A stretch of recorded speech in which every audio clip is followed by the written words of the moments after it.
गाड़ी लगा के आज 13 जुलाई है ना अच्छा 2022। और हम लोग शाम के 6:30 बज रहे हैं। दोपहर में हम लोग आए थे लेकिन सक्सेस नहीं हो पाए। इतना ज़्यादा जाम था तो इसलिए अब हम लोग शाम को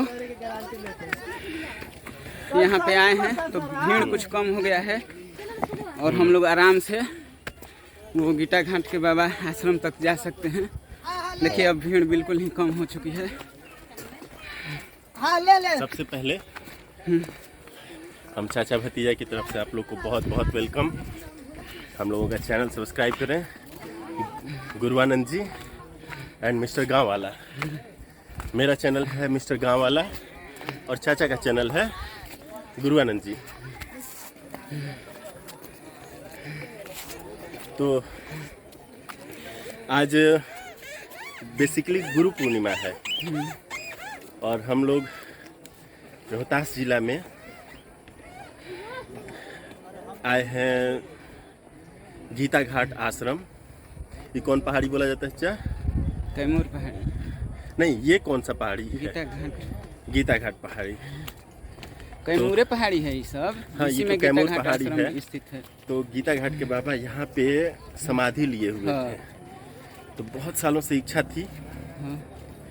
तो फाइनली आज हम लोग वहाँ पे जा रहे हैं। शाम को 6:30 हो रहा है, देखते हैं कब तक रिटर्न करते हैं और आपको लोकेशन दिखाते हैं कितना खूबसूरत है। घूमिए लोकेशन, देखिए सनसेट हो रही है।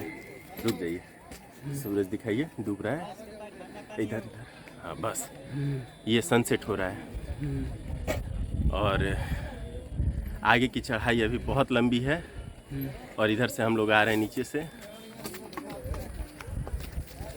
तो ये है अभी हम लोग का स्टेटस। अभी मुश्किल से 10 मिनट चढ़े हैं और देख ही रहे हैं कि गर्मी। दोपहर में आते तो क्या होता है। फिलहाल आगे के अपडेट्स आपको आगे देंगे जहाँ पे कुछ अच्छा लोकेशन मिलेगा। फिलहाल आगे की चढ़ाई हम लोग करते हैं। चलिए।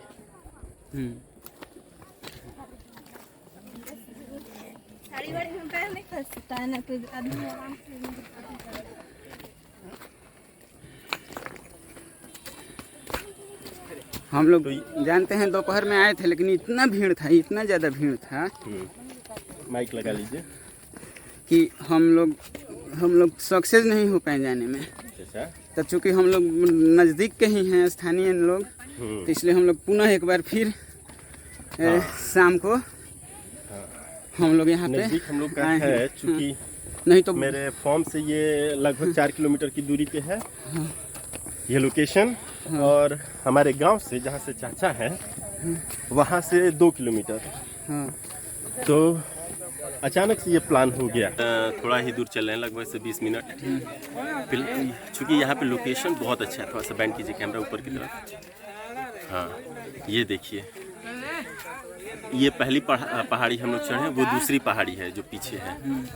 और इतना खूबसूरत लोकेशन है कि एक्चुअली यहाँ पे टूरिस्ट प्लेस होना चाहिए था। सामने का कितना बेहतरीन चबूतरा है। अगर ये स्टेट गवर्नमेंट अपनी चाहे तो वहाँ से पैराग्लाइडिंग और पैराशूट का वहाँ से अच्छा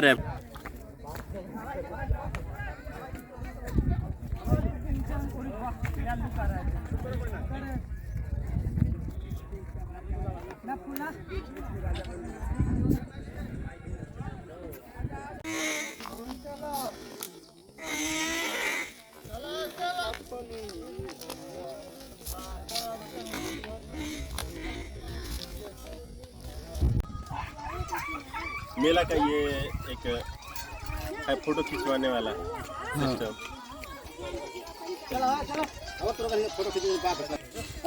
टाइगर है, गिटार है गन है से इसे घुमाते हुए वो रास्ता घूमते घूमते घूमते, और ये झरना का है सेट, ये झरना है और झरना के साथ होते हुए ये ऊपर जाना है। कहाँ ऊपर? उस पर वो। चलिए आगे चलते हैं।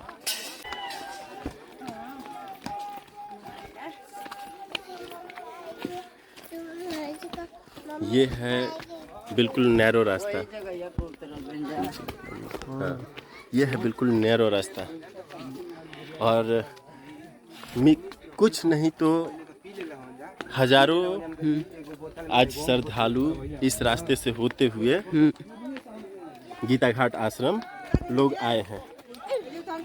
थोड़ा सा जिलाधिकारी जी हमारे जो हैं जिला के, उनसे ये रिक्वेस्ट होगी कि थोड़ा सा यहाँ डेवलपमेंट का काम कर दें तो ये एक अच्छा टूरिस्ट प्लेस बन सकता है।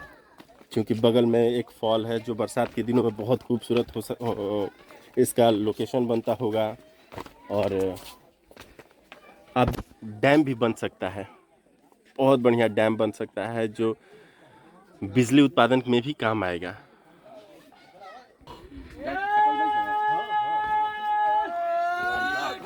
समय लगभग 6:45 बज चुका है इस समय, और देखिए लगभग सभी लोग लौट चुके हैं।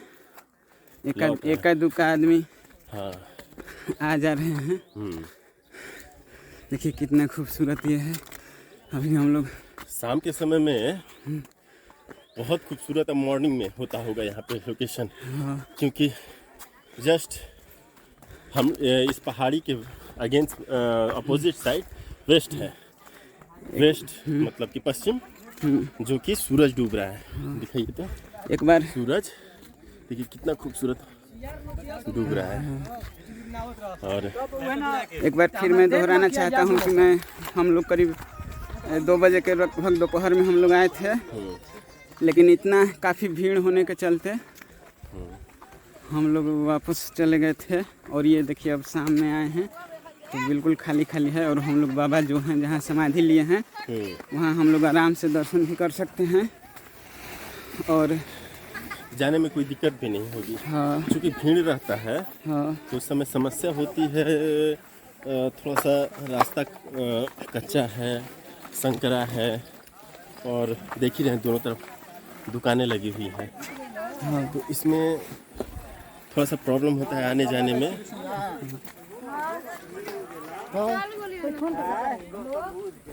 हम लोग तो यही है, और यहीं पे जो आश्रम है अभी निर्माण कार्य यहाँ हो रहा है अभी।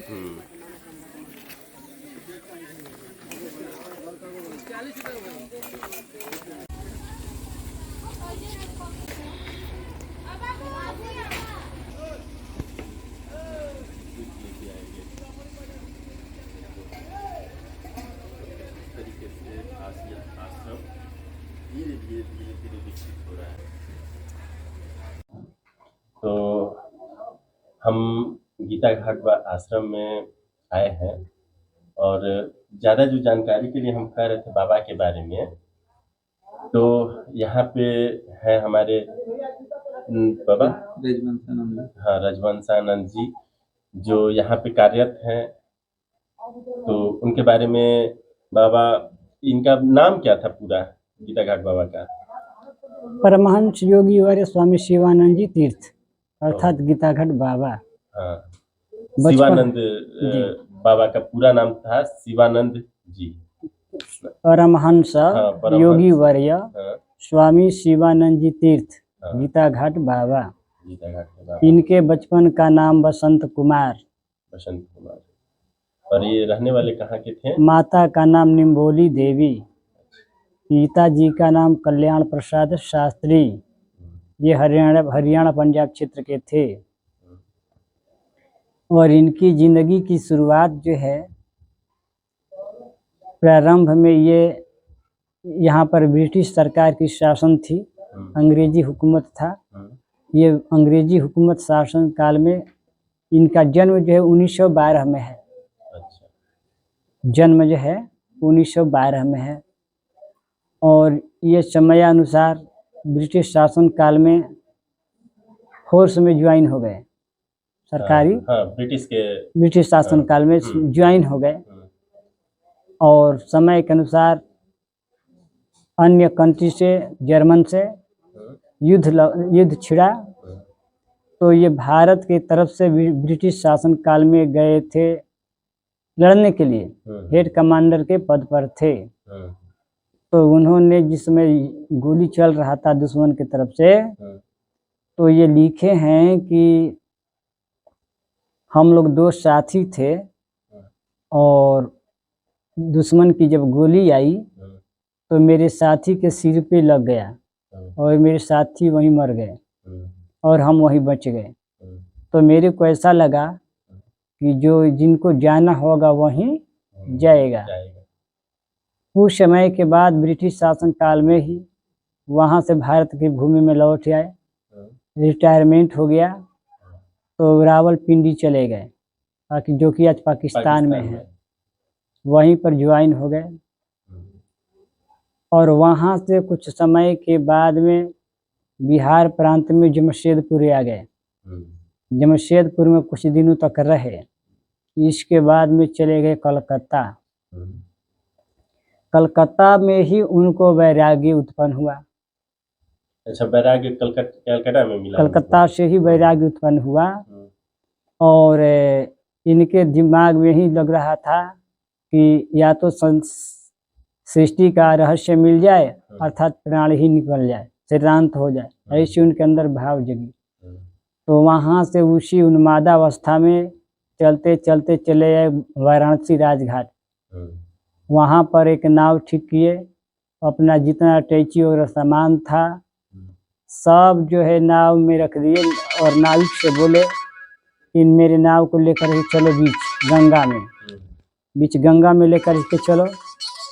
बीच गंगा में जब नाव लेकर के गया तो बोलो कि मेरा जो सामान है, अटैची वगैरह जो भी सामान है, ये अब तुम्हारा हुआ। अच्छा। और इतना कह करके बीच गंगा में कूद गए।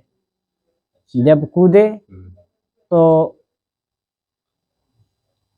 ऊपर हो गए, किनारे लग गए, ऑटोमेटिक किनारे लग गए और आभास हुआ, कह रहे तू ऐसा क्यों करा, तेरे को धरा पर भी बहुत कुछ करना है। और वहाँ से किनारे लग गए तो हम जांघिया कक्षा पर थे और वहीं से हम निकल गए और निकल करके उत्तर प्रदेश के क्षेत्रों में घूमते भटकते साधन करते, अनुकूल जब नहीं मिला तो हम घूमते घूमते घूमते चले आए बिहार प्रांत के, वहीं करवंदिया पहाड़ चढ़ गए। अच्छा। और उसी करवंदिया पहाड़ से घूमते इधर गीता घाट क्षेत्र में आ गए तो पहला स्थान उनको काकभुजुंडी मिला। काकभुजुंडी पहाड़ से नीचे है। ये वही काकभुजुंडी जो हाँ, रामायण में नहीं, काकभुजुंडी एक जगह का नाम है। मूरी ग्राम के बलराम जी नाम के कुशवाहा थे, उन्हीं के जमीन के क्षेत्र में वो पड़ता है। बहुत विशाल बरगद का पेड़ है और वहाँ पर रहे और वहाँ से चले आए जहाँ ये झरने का स्रोत गिर रहा है नीचे पानी, तो उस जगह का नाम है परी माई का स्थान। वहीं पर 72 घंटा तक बैठे रहे। ऐसे समय बीता, कुछ दिन के बाद आ गए ऊपर पहाड़ पे। जब पहाड़ पर आ गए तो कोल भी था, जंगल में लकड़ी काटने वाले लोग देखते थे कि कोई साधु बैठा है। लोग जाते थे, न दंड प्रणाम करते थे न कुछ करते थे, चले जाते थे। वहीं जब भूख लगता था तो जंगल का बेल का पत्ता वगैरह जो था गिरा हुआ फल खा करके समय बिताते थे। कभी नीचे देहात में चले जाते थे, जो आलू तोड़ करके खेत खाली कर देते थे तो उसी में बीन करके खाते थे। और वो अपनी पत्रिका में ग्रंथों में लिखे हैं कि शिवानंद के हृदय खेत में घास जमी थी भारी, कृपा ही जदुनाथ की जड़ से खोद उखाड़ी। जैसे सुंदर सोनी हो जाने पर फसल श्रेष्ठ लगती है, ऐसे ही राग द्वेष मिटने पर अनुपम भक्ति जगती है। शिवानंद एक समय ऐसा रहा, कच्चा आलू खाऊं, कृपा हुई जदुनाथ की पी पी करके दूध अघाऊं। ऐसे उनके जीवन का मैंने क्रियाकलाप 1952 में इस क्षेत्र में आए थे। और एक राम शकल नाम के तिवारी जी थे, कौपा इधर है पताड़ी कौपा, वहीं की गाय चराते थे और उन्हीं के माध्यम से दूध पिलाने का कार्य प्रारंभ हुआ। भी कुछ दिन के बाद नीचे मुरही ग्राम के लोग समझे कि ये तो चोर है। घर में मुरही ग्राम वाले लोग बंद कर दिए। तो उस समय एक लीला घटना घटी। तो वहीं बलराम जी जो काकभुसुंड की तरफ रहते थे अपने खेत पर, तो लोग गांव के लोग तो बंद किए थे, अपने घर में ताला बंद किए थे। लेकिन क्या देखे कि इधर के लोग इधर घूम रहे हैं। तो जा करके गांव वालों से बोले, अरे भाई तू लोग खोल दिया क्या, छोड़ दिया? हम देखे जंगल की तरफ घूमते हुए। अच्छा। तो गांव वाले बोले कि नहीं भाई उसमें बंद है।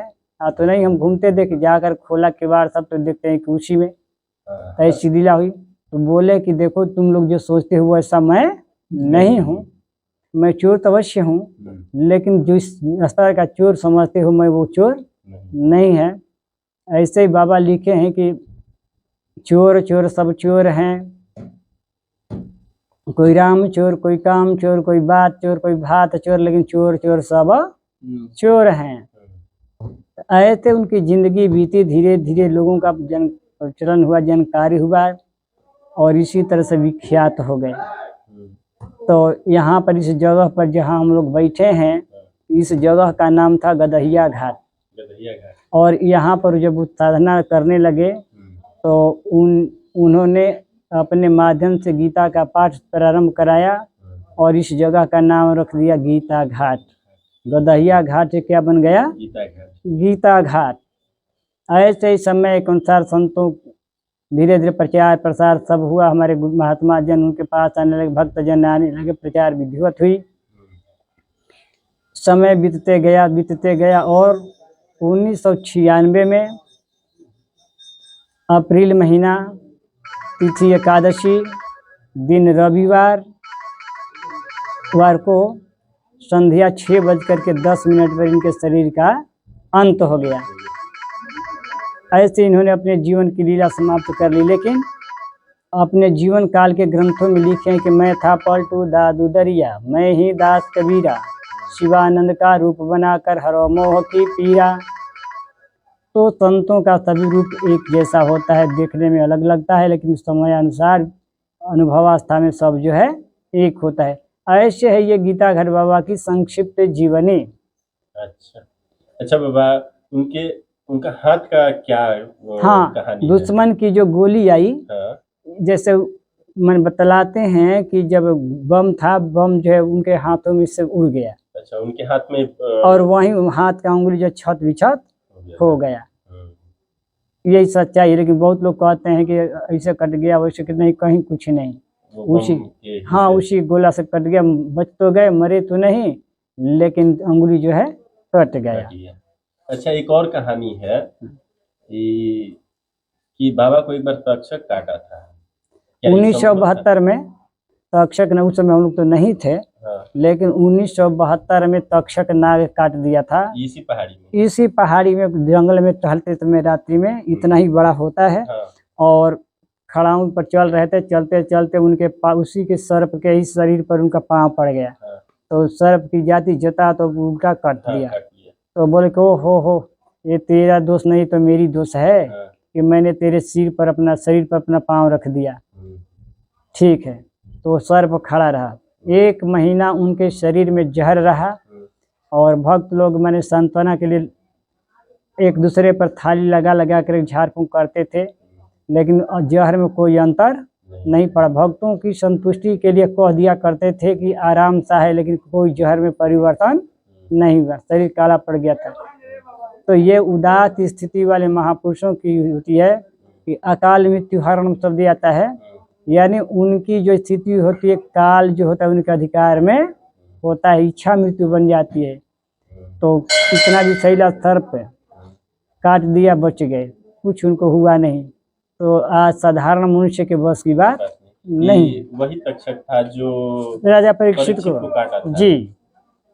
ये हमको सुदर्शन शुक्ल जो है वो हमको कहानी बताए थे। ये कहानी श्रीमद् भागवत में है। राजा परीक्षित की कहानी, जो कि सर्प के डसने का श्राप मिला था। इसे मत समझिए, जब राजा परीक्षित का जन्म हुआ था उसी समय में युधिष्ठिर महाराज ने पूछा था पंडितों विद्वानों से कि ये बताओ ब्राह्मणों पंडितों की यह लड़का जो जन्म लिया है कैसे लक्षण वाला है, कैसे संस्कार वाला है कि अपने कुल का वंश का नाम रोशन करेगा, कैसा संस्कार वाला होगा। तो वहाँ लोगों ने बतलाया कि तो बड़ा धर्मात्मा होगा, विद्वान होगा, ज्ञानी भी होगा और धनुर्धर भी होगा, पूरे राज्य में शासन करेगा। लेकिन एक दोष बतलाया, तक्षकात मृत्यु निश्चितम राजन। 2 मिनट बस माने तक्षक नाग के काटने से इनकी मृत्यु हो जाएगी। तो जन्म और मृत्यु जो होता है निश्चित होता है, जन्म के साथ ही मरण का भी काल लिख दिया जाता है, लेकिन आप हम जानते नहीं हैं। पहले एक भविष्यवाणी कर दिया था, तो तक्षक के काटने से उनका मरण भी हुआ। ऐसे जिंदगी की रेख है, बहुत सी लीलाएं हैं, कथाएं, उनके जीवन की घटनाएं हैं, कहाँ तक बताया जाएगा। अच्छा, एक और कहानी है, एक और कहानी है, हम सुने हैं। जैसा बैठे थे कमलानंद जी, हम लोग कई लोग थे, प्रतिभा वगैरह सब थे। तो एक कौआ आया, शाम का समय था, उनके रूम में घुस गया, उड़ते आया घुस गया। हम लोग देखे कौआ जा रहा है, दौड़ जाने के क्रम से पहले ही अपना उड़ कर निकल चला गया। पूछा गया तो बताया कि ये तो देवराहा जी थे और इस भेष में आकर के हमसे भेंट करने को आए थे। ये घटना तो बहुत सी है, बताना चाहे तो बहुत बताएंगे, लेकिन अभी समय समय का रातों दिन बीत जाएगा। जी जी, बहुत सी बातें हैं, बहुत सी बातें हैं। ये थी बाबा की कहानी, बहुत ही सरल और संक्षेप में। फिर कभी मौका मिलेगा तो हम लोग विस्तृत जानकारी के लिए आएंगे। और ये था हमारा गुरु पूर्णिमा पे विशेष। बाबा का बहुत बहुत धन्यवाद।